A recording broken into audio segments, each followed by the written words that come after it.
नमस्कार दोस्तों, स्वागत है आपका अकेला अनमोल साथी चैनल पर। दोस्तों, आज हम एक खास कहानी के साथ आए हैं। ये कहानी हमें सिखाती है कि हमारे कर्मों का हमारे जीवन में बहुत महत्व होता है। अगर हम अच्छे कर्म करेंगे तो हमें अच्छे नतीजे मिलेंगे। इस कहानी के माध्यम से हम समझेंगे कि जीवन में सच्चाई और ईमानदारी सबसे अहम होती है। तो चलिए इस कहानी के माध्यम से कुछ महत्वपूर्ण जिंदगी के सबक सीखें।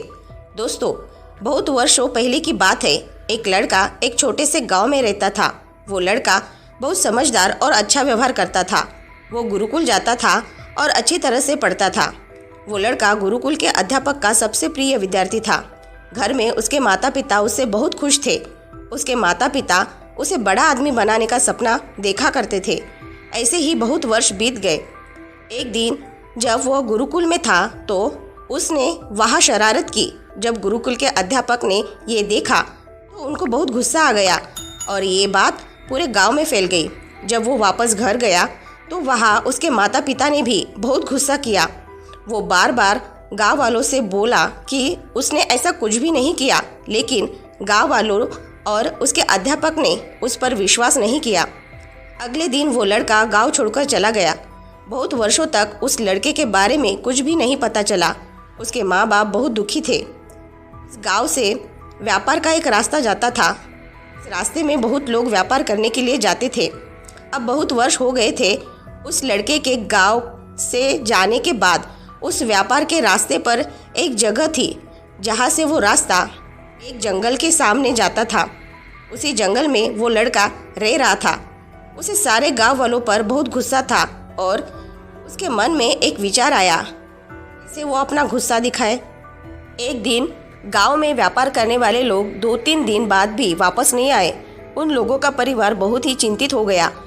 अगले दिन 2-3 आदमी उन लोगों को ढूंढने के लिए गए, लेकिन एक आदमी भी वापस नहीं आया। तो गांव के सारे लोग चिंतित हो गए। जब उन व्यापार करने वाले लोगों का समूह जंगल के पास आया तो वो लड़का जो गाँव छोड़कर चला गया था, उसी ने सारे लोगों को मारकर उनकी उंगलियां काटकर माला बनाई। एक आदमी किसी तरह से वहां से बचकर निकला और उसने अपने महाराज से यह सब गाथा बताई। अब महाराज भी चिंतित हो गए। गांव में सारे लोगों ने ये सुना तो उसका नाम अंगुलीमाल रखा। 2-3 दिनों बाद महाराज ने अंगुलीमाल को खत्म करने के लिए बहुत सारे सिपाही भेजे। जब सिपाही जंगल के पास आए तो अंगुलीमाल ने उन्हें भी मार डाला और उनकी उंगलियां भी अपनी माला में डाली। ऐसे अंगुलीमाल की माला और भी लंबी हो गई। जब सिपाहियों की मृत्यु गांव वालों ने सुनी तो वे और भी ज़्यादा चिंतित हो गए और डर भी गए। अब वे सब कैसे शहर जाएंगे, कैसे व्यापार करेंगे? शहर से आने वाले लोग भी सुरक्षित नहीं थे। ये सब बातें महाराज के मन में भी चल रही थी। महाराज ने अपने मंत्री से इस समस्या पर विचार विमर्श किया। 1 महीने बाद महाराज और उनके मंत्री को एक उपाय सूझा। उपाय था, महाराज को गांव से शहर तक एक नया व्यापार रास्ता बनाना होगा।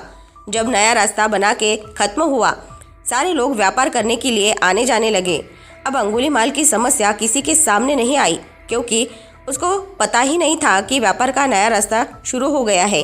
वो व्यापार करने वाले लोगों का इंतज़ार करता रहा, लेकिन कोई उस तरफ नहीं आया। अंगुलीमाल कुछ समझ नहीं पाया।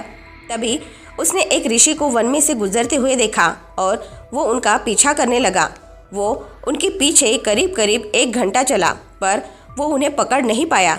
वो जोर से चिल्लाया, अरे ऋषि रुको, मैं कब से तुम्हारा पीछा कर रहा हूँ, पर तुम्हें क्यों नहीं पकड़ पाया? ऋषि ने उत्तर दिया, मैं तो सारा समय वर्तमान में हूँ, पर तुम भविष्य के बारे में सोच रहे हो।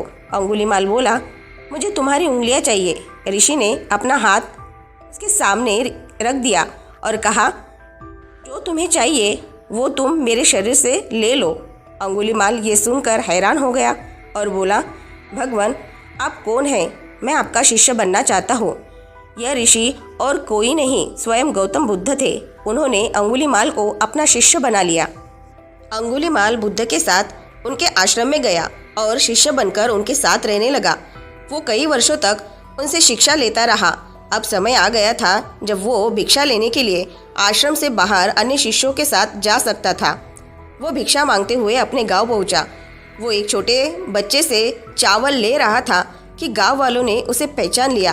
अब सब लोगों ने आओ देखा ना ताव उसे पीटना शुरू किया, पर अंगुलीमाल ने अपना बचाव नहीं किया। गांव वालों ने अधमरा करके उसे छोड़ दिया।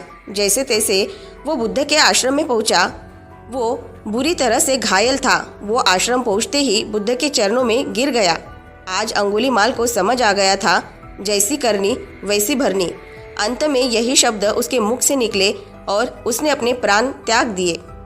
दोस्तों, मनुष्य का जीवन अपने कर्म पर आधारित है। वो कर्म के अनुसार फल प्राप्त करता है। अच्छे कर्म करने पर उसे फल भी अच्छा मिलता है और बुरे कर्म का परिणाम बुरा ही होता है। कर्म करना बीज बोने के समान है। जैसा बीज होता है वैसा ही पेड़ और वैसे ही फल होता है।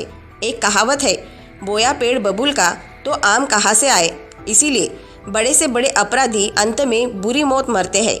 जो बेईमानी से धन कमाते हैं उनके बच्चे बेईमान और दुष्ट चरित्र के बनते हैं। उनकी बुराई का परिणाम उन्हें मिल ही जाता है। एक छात्र परिश्रम की राह पर चलता है तो उसे सफलता तथा संतुष्टि का फल प्राप्त होता है। दूसरा छात्र नकल और प्रवंचना का जीवन जीता है तो उसे जीवन भर चोरों, ठगों और धोखेबाजों के बीच रहना पड़ता है। दुष्ट लोगों के बीच जीना भी तो एक दंड ही है। अतः मनुष्य को अच्छे कर्म करने चाहिए। इसी से मन में सच्चा सुख जगता है और शक्ति एवं शांति मिलती है। दोस्तों, आज की ये शिक्षाप्रद कहानी आपको पसंद आई होगी तो नीचे कमेंट बॉक्स में कमेंट करके हमें ज़रूर बताएं और इस कहानी को अपने दोस्तों और परिवारजनों के साथ शेयर करना न भूलें। साथ ही हमारे अकेला अनमोल साथी चैनल को सब्सक्राइब ज़रूर से कर लें और ऐसे ही मोटिवेटेड वीडियो को देखने के लिए हमारे साथ जुड़े रहें। और हाँ, अपना ख्याल ज़रूर रखें। मिलते हैं नेक्स्ट वीडियो में। धन्यवाद।